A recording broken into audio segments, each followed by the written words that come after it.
Hi guys, my name is Akash Tripathi, also known as jaw.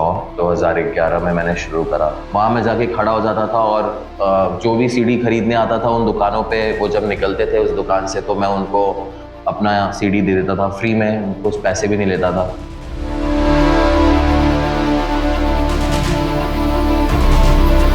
Hi guys, my name is Akash Tripathi, also known as Jaw, which is a short form for Just Another Wonder. ये मेरा stage name है। I am a recording artist or a rapper, songwriter and performer, and मैं यहीं सिलीगुड़ी से belong करता हूँ। मैंने ये जर्नी शुरू करी थी 2011 में। It's been, I think 11 years probably मैं ये कर रहा हूँ। एंड 2011 में मैंने गाने लिखने शुरू करे थे। मैं hip hop music I think 2006 या 7 से सुन रहा हूँ और सुनते सुनते बहुत ज़्यादा उसके अंदर चला गया। मैं बहुत घुस गया कि वो आर्टिस्ट्स क्या कहना चाहते थे अपने गानों से। और 2011 में कुछ ऐसा हुआ जिससे मैं लिखने पे मजबूर हो गया। आई लॉस्ट माई फ्रेंड, मेरे बचपन का एक friend, he I lost him. So मैं ऐसे स्टेट ऑफ माइंड में चला गया था जहाँ मैं बहुत ज़्यादा अकेला एंड डार्क फेज में चला गया था। सो somebody सजेस्टेड मी कि तुम अपनी फीलिंग्स को लिखना शुरू करो। तुम इतने इतना म्यूज़िक सुनते हो, इतना रैप म्यूज़िक सुनते हो, तुम why don't you start writing and see how you feel. तो मैंने लिखा गाना और मतलब बहुत हल्का फील हुआ अंदर से, and that is how it started. फिर मैंने अपनी सारी इमोशंस और सारी फीलिंग्स को लिखना शुरू कर दिया। 2011 में मैंने शुरू करा और 2 साल मैं यहाँ पे था। 2011 से 2013 तक मैंने एक मिक्स टेप भी लॉन्च करा। और 2013 में I think 2013 after my schooling I went to Delhi.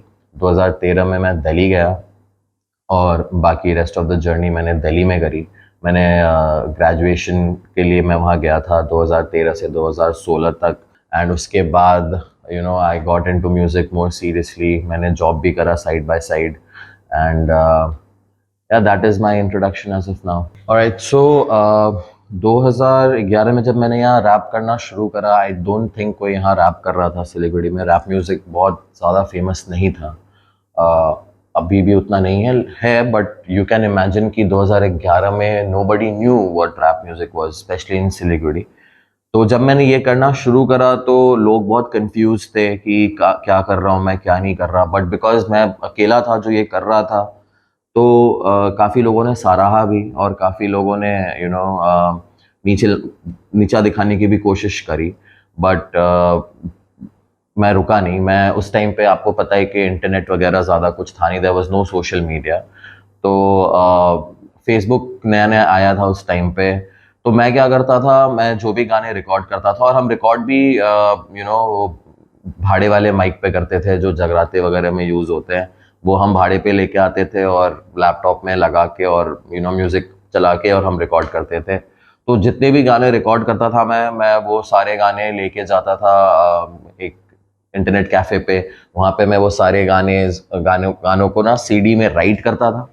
और ब्लैंक सीडीज़ आती थी उस टाइम पे, 7 रुपए की आई थिंक। तो वो सीडीज़ को मैं सीडीज़ में राइट करके सारे गाने और 10-12 सीडीज़ बनाता था और उस पर अपना फेसबुक आईडी और नाम लिख देता था। और कभी हांगकांग मार्केट चला जाता था, कभी जंक्शन चला जाता था, जहाँ भी सीडीज़ सेल होती हैं वहाँ मैं जाके खड़ा हो जाता था। और जो भी सीडी खरीदने आता था उन दुकानों पे, वो जब निकलते थे उस दुकान से तो मैं उनको अपना सीडी दे देता था फ्री में, कुछ पैसे भी नहीं लेता था। और मेरी एक ही रिक्वेस्ट होती थी उनसे कि वो सीडी में जितने भी गाने वो सुने, अगर उनको अच्छा लगे तो वो फेसबुक में मुझसे कनेक्ट करें और अपने दोस्तों को भी सुनाएं। तो इस तरीके का जर्नी था सिलीगुड़ी में। एंड फाइनली 2012 में I met a person named mister Sayan Chakraborty. 2012 में मिला था मैं उनसे। वो थिएटर कंपनी रन कर रहे थे और उनका एक थिएटर का प्ले होने वाला था उनका एक दिनबंधु मंच में। तो he met me and he asked me to write उनके थिएटर के जो जो प्ले था उसके थीम पे उन्होंने एक गाना लिखने को बोला। मैंने लिखा, हमने रिकॉर्ड करा और सडनली उन्होंने बोला कि why don't you perform this Dinabandhu मंच में at the opening of the play, why don't you perform this. तो मैंने दिनबंधु मंच में परफॉर्म भी करा है as a rap artist, you know, blessed to be given that opportunity. 2013 में I passed out my school and I went to Delhi for my college and I think वो मेरे ज़िंदगी का सबसे बड़ा ब्लैकआउट मोमेंट था जब मैं वहाँ पहुँचा, बिकॉज यहाँ लोगों से जान पहचान काफ़ी हो चुकी थी, यहाँ पे रिकॉर्डिंग स्टूडियोज़ का पता चल गया था, जितने भी छोटे मोटे थे स्टूडियोज़ हम वहाँ पे जाके करते थे। बट दिल्ली पहुँचने के बाद I had to I realise that मुझे फिर से ज़ीरो से शुरू करना होगा, यू नो। कभी कभी ऐसा भी लगता था कि क्यों आ गया मैं यहाँ पे, और ज़ीरो से शुरू करना मतलब वापस से उतने एफर्ट्स लगाना जो मैंने 2 साल पहले ही लगाए थे। तो कभी कभी हिम्मत नहीं होती थी एंड कभी ऐसा लगता था कि क्विट कर देता हूँ या छोड़ देता हूँ या देखते हैं क्या होगा। I was waiting for the right moment, but you can't wait, आप रुक नहीं सकते कि राइट मोमेंट्स आपके पास आए, आपको जाके यू नो अपॉर्चुनिटीज़ क्रिएट करनी पड़ती है अपने लिए।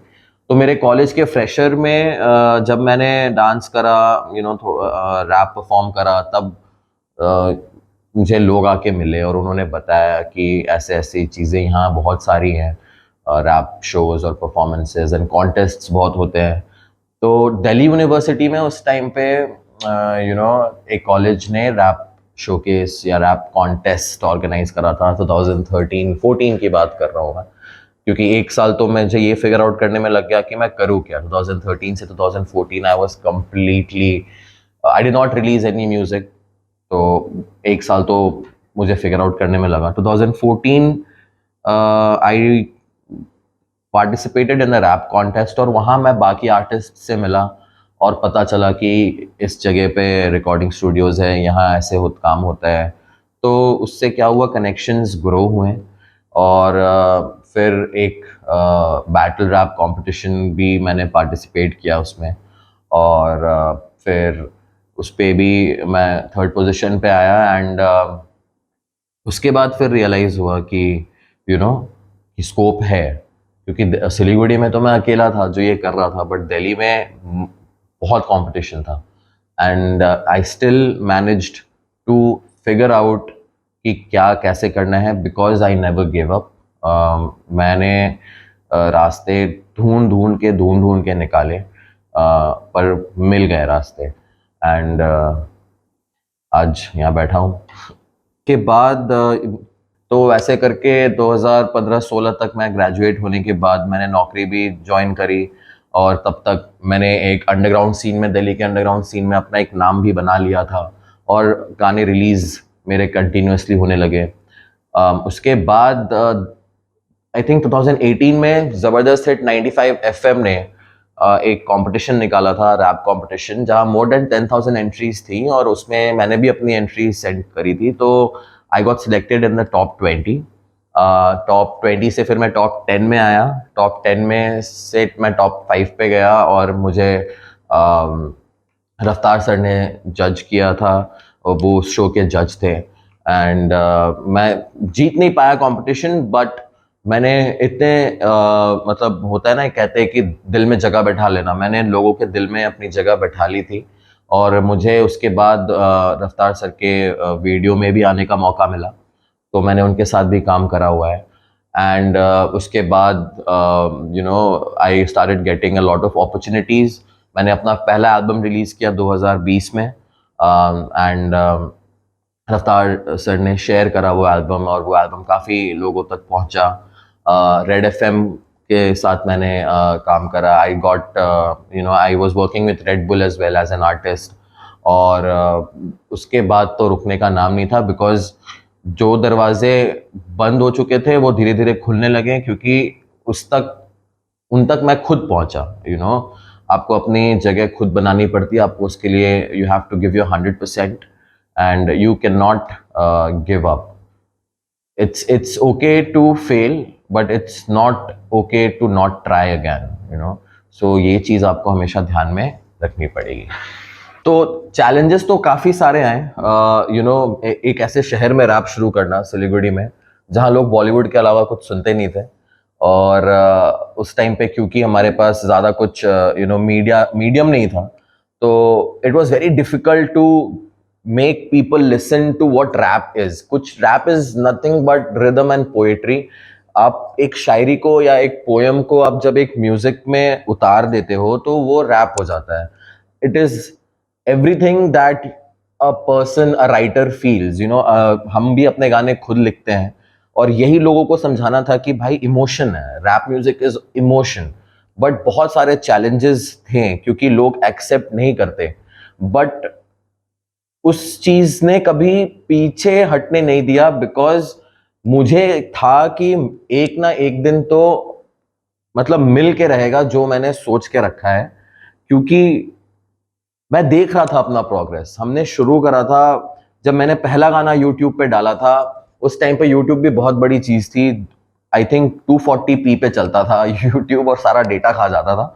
तो उस टाइम पे 100-150 व्यूज भी आना हमारे लिए बहुत, it was like a huge achievement. वहां से धीरे धीरे आज मेरे गानों पे 1,00,000-1.5 लाख व्यूज है। I don't say that views से ही सक्सेस वो कर सकते हैं, but it's a factor which indicates कि आप ग्रो कर रहे हो। तो आप कभी हार नहीं मानोगे तो ही आप जीत की तरफ बढ़ोगे। वो कहते हैं ना कि जिस पे अकेले चलने का हौसला होता है उसके पीछे ही काफिला होता है।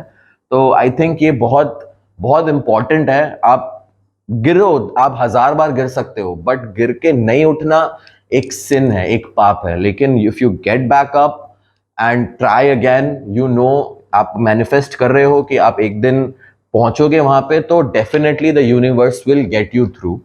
एंड बहुत सारी ऐसी चैलेंजेस आपके लाइफ में आएंगी जो आपको पीछे ढकेलने की कोशिश करेंगी, और आप चले भी जाओगे, बट आगे आना आपका काम है, आपको कोई आगे लेके नहीं आएगा। और rap point music point of view से बात करूं तो मैंने काफी डिफरेंट टाइप ऑफ म्यूजिक और गाने लिखने की कोशिश करी कि मैं सब जितने डिफरेंट इमोशंस है उनको लिखने की कोशिश करी कि डिफरेंट लोगों से कनेक्ट कर सकूं। और करते करते करते देन फिर एक ऐसा साउंड क्रिएट करा मैंने कि हाँ, लोग गाना सुन के बोल सकते हैं कि ये जॉ ने लिखा है या ये जॉ का गाना है, बिकॉज मैंने अपनी यूनिक आइडेंटिटी क्रिएट करी अपने सॉन्ग के थ्रू। जब शुरू करा था तो इतने ताने सुनने को मिले थे कि मन ही नहीं करता था कुछ करने का। बट उन तानों में भी एक कुछ था कि यार इन लोगों को ना गलत प्रूफ करना है, और उस गलत प्रूफ करने के चक्कर में शायद मैं आज काफी आगे आ गया अपनी अपनी जर्नी में। तो वो ताने अगर मैंने नहीं सुने होते तो मुझे नहीं लगता कि वो मोटिवेशन मुझे मिला होता। क्योंकि देखो, हम सब कास्ट रेस सब में बिलीव करते हैं। मैं भी एक ब्राह्मण फैमिली से आता हूँ, बट जब मैंने ये सब करना शुरू करा था तो लोग आके मेरे दादाजी को कहते थे कि पंडित जी, आपका पोता तो ये नाच गाना कर रहा है, नचनिया बनेगा क्या, गवनिया बनेगा क्या। तो उन्होंने कुछ ज्यादा बोला नहीं उस टाइम पे। वो उनको कुछ नहीं कहते थे, ना ही मुझे कुछ कहते थे। आई थिंक उन्होंने मेरे पे बिलीव रखा था कहीं ना कहीं थोड़ा सा। पर उससे ज्यादा क्या था, मैंने अपने आप पे बिलीव करा था यार। दुनिया तो तुम पे बिलीव कभी नहीं करेगी, क्योंकि दुनिया तो अपने में मस्त है। Why will the world give damns about you, है ना। दुनिया तो अपने में मस्त है, दुनिया तुम पे कभी बिलीव नहीं करेगी। पर तुम तो अपने ऊपर बिलीव रख सकते हो। इसमें ना पैसे लगते हैं ना मेहनत, बस अपने ऊपर भरोसा रखना है और करते रहना है। कीप ट्राइंग, है ना, आपको करते रहना। और एक दिन जब मेरा गाना टीवी पे आया था तो उन्हीं लोगों ने जिन्होंने ये ताने दिए थे मेरे ग्रैंडपा को, उन्होंने आके उन्हें बोला भी था कि यार पंडित जी, आपके पोते का गाना देखा हमने टीवी पे, बड़ा अच्छा कर रहा है वो जो कर रहा है, बड़ा अच्छा नाम कमा लिया है, यूट्यूब वगैरह पे देखते रहते हैं उनके गाने। तो that was a very proud moment for my grandpa, for my parents. उन्हें लग रहा था कि पता नहीं मैं क्या कर रहा हूँ, बट जब ये सारी चीजें होती हैं, वो छोटी इंडिकेशंस होती हैं जो आपको रियलाइज करवाती है कि आपकी जो मेहनत है वो आप पानी में नहीं जाने दे रहे हो, है ना। और and as an artist, I want to break that barrier, वो बैरियर तोड़ना है मुझे एज एन आर्टिस्ट की। जो मेरे फेलो आर्टिस्ट्स हैं जो हिल्स में हैं, डुअर्स में हैं, अपने नेटिव लैंग्वेजेस में रैप करते हैं, I would request you all to collab with each other, you know, आप एक साथ आए, आप कोलैब करें डिफरेंट लैंग्वेजेस में, 3 लैंग्वेज का एक एक गाना बनाएं, ताकि जो गाना है वो बाकी ऑडियंस तक पहुंच सके। और before we break the communism in the audience, we need to break that within the artist. तो वो ईगो, वो सारा कुछ जो है उसको साइड करके if we build our own community stronger, तो एक ही कम्युनिटी रह जाएगी, वो है म्यूजिक की कम्युनिटी। उसमें डिवीजन ना रेस पे होगा, ना कास्ट पे होगा, ना लैंग्वेज पे होगा, यू नो। सो जो मेरा लेटेस्ट रिलीज है मैं उसके बारे में आपको बताना चाहूँगा। गाने का नाम आजा है। Within 2 weeks we have almost 1 lakh views on it, and बहुत बहुत प्यार मिल रहा है उस गाने को।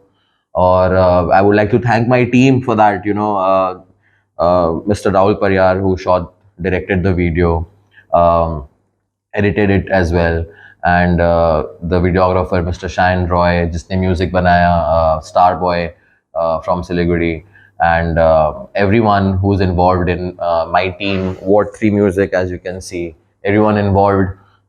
You know, I thank you all, and especially I want to thank the people जिन्होंने इतना ज़्यादा प्यार दिया इस गाने को अनएक्सपेक्टेडली।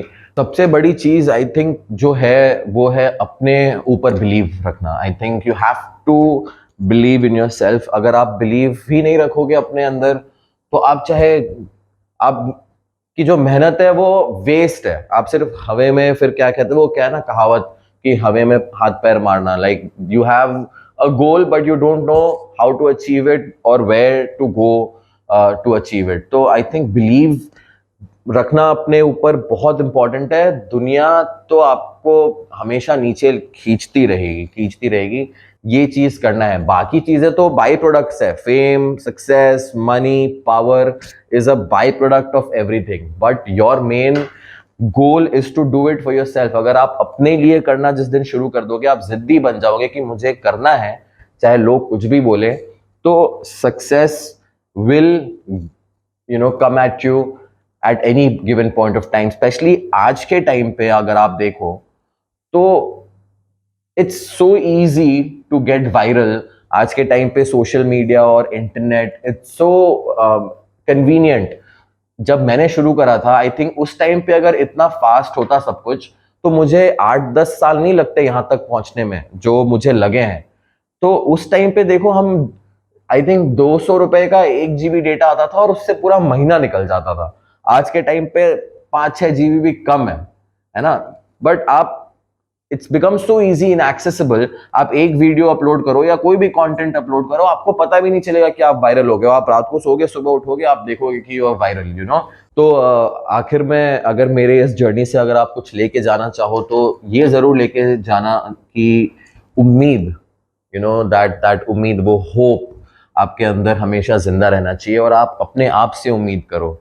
बाकी आपसे क्या उम्मीद रखते हैं इससे आपको मतलब नहीं होना चाहिए, बट आप अपने आप से क्या उम्मीद रखते हो, ये बहुत इंपॉर्टेंट है। और ऑलवेज रिमेंबर, इंसान ख्वाहिशों से बंधा एक जिद्दी परिंदा है, उम्मीदों पे ही घायल है और उम्मीदों से ही जिंदा है। Alright, so this is your boy jaw. Keep supporting, keep loving me, and हमेशा प्यार बरसाते रहना। आप हो तो मैं हूँ, आपके बिना मैं कुछ नहीं। You are my audience, you are my family. Love you all, respect, piece.